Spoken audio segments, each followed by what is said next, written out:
Crise de panique quand le cœur s'emballe.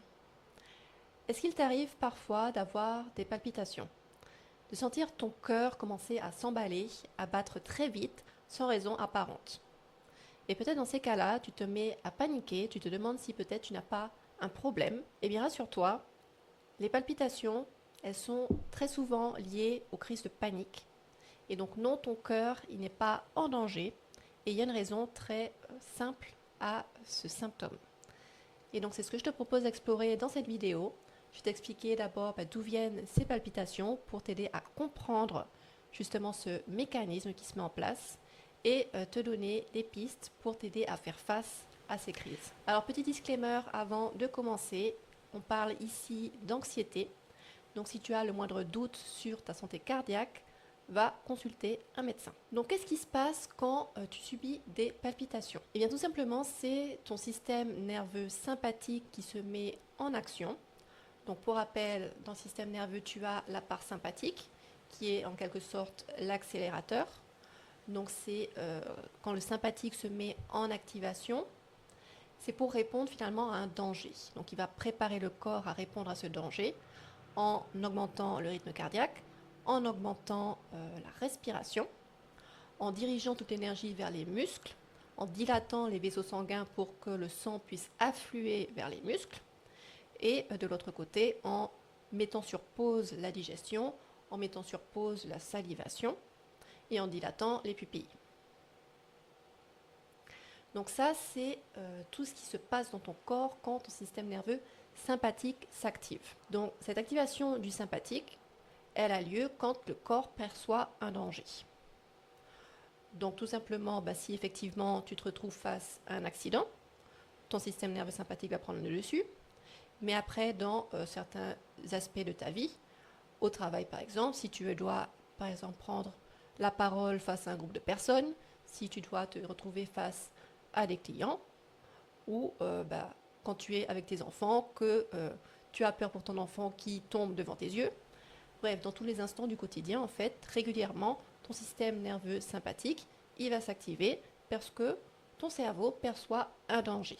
Donc, quand tu comprends ça, déjà, tu peux comprendre que c'est tout à fait normal, finalement, cette réaction physiologique qui se passe à l'intérieur de ton corps. Maintenant, quand on est dans le cas où justement tu as ces palpitations qui surviennent, alors qu'il n'y a pas de danger réel.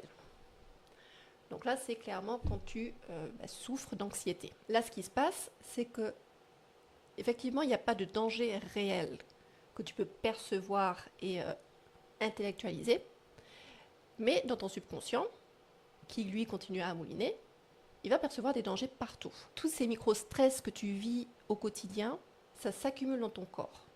Donc le corps, il va rester finalement tout le temps dans une espèce d'état de charge. Parce que rappelle-toi, quand ton système nerveux sympathique il s'active, finalement ce qui se passe dans le corps, c'est que le corps il monte en charge. Il se prépare à passer à l'action. Sauf que quand il n'y a pas suffisamment de décharge derrière, le corps il va rester constamment en tension.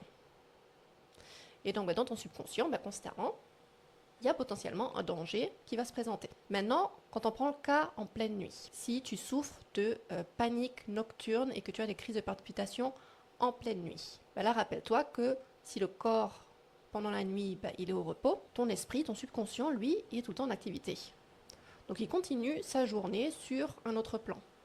Et donc peut-être qu'il est en train de se rejouer des événements de ta journée, des événements antérieurs, et il va continuer à se rejouer des scènes où tu as vécu du stress, où il a perçu un danger. Et donc si lui, dans ton subconscient, tu perçois un danger, le corps, lui, ne fait pas la différence entre ce qui est réel et ce qui ne l'est pas. Donc s'il y a une perception du danger, le corps va s'activer. Et donc ton cœur va commencer à s'affoler. Mais alors bien sûr, quand c'est en pleine nuit que tu te fais réveiller par des palpitations, forcément, c'est pas à ça que tu vas penser. Tout de suite, tu vas te dire, il y a un problème et tu vas avoir peur pour ta vie, pour ton intégrité physique. Donc, mets ça bien en place dans ta tête. Quand tu souffres de palpitations, que c'est lié à cet état d'anxiété, c'est tout simplement que ton cerveau y perçoit un danger. Même si tu ne peux pas le voir physiquement, ton cerveau perçoit un danger et ton corps réagit face à ce danger.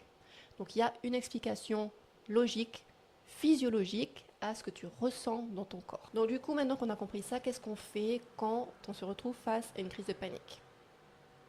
Bon, donc tu l'as bien compris, quand tu es face à une crise de panique, c'est que ton système nerveux sympathique, il est en pleine activité. Donc si tu veux pouvoir redescendre, il faut activer ton système nerveux parasympathique, donc celui qui se charge de la détente et du repos, et de la récupération. Alors comment on fait ça? Tu peux volontairement activer ton système nerveux parasympathique grâce à ta respiration.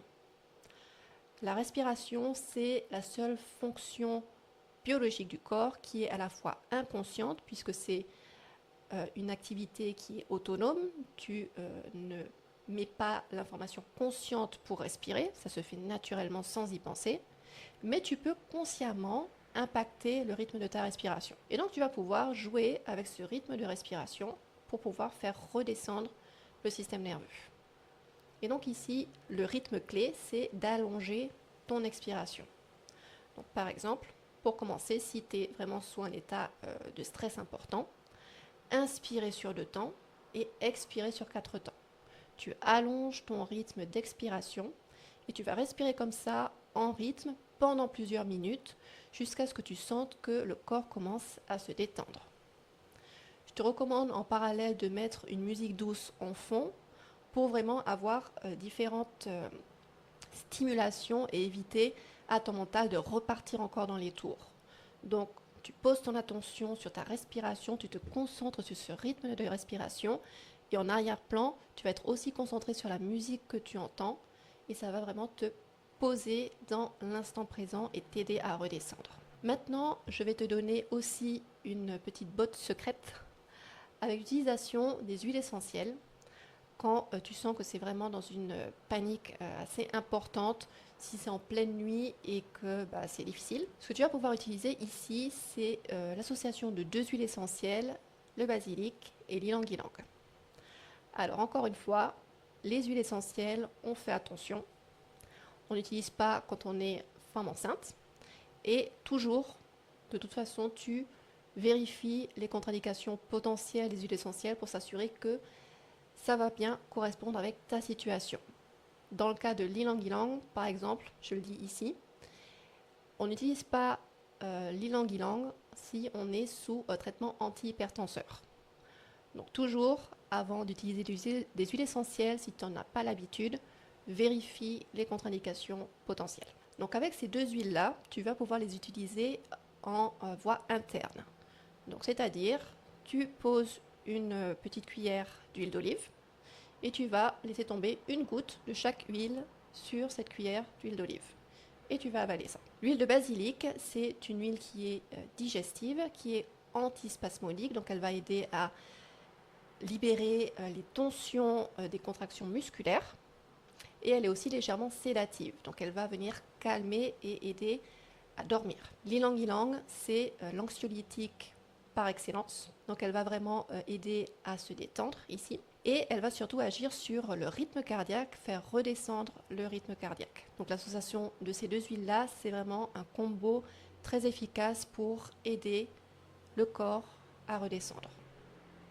Donc ça, combiné avec cette pratique de respiration, ça va vraiment t'aider à faire face pendant des crises de panique et en particulier si c'est en pleine nuit. Ces 2 conseils que je viens de te donner, ce sont des choses que j'ai personnellement expérimenté et qui m'ont beaucoup aidé parce que j'ai moi-même subi des crises d'angoisse la nuit avec des palpitations très fortes et ça m'a vraiment beaucoup aidé pour redescendre et pouvoir retrouver le sommeil.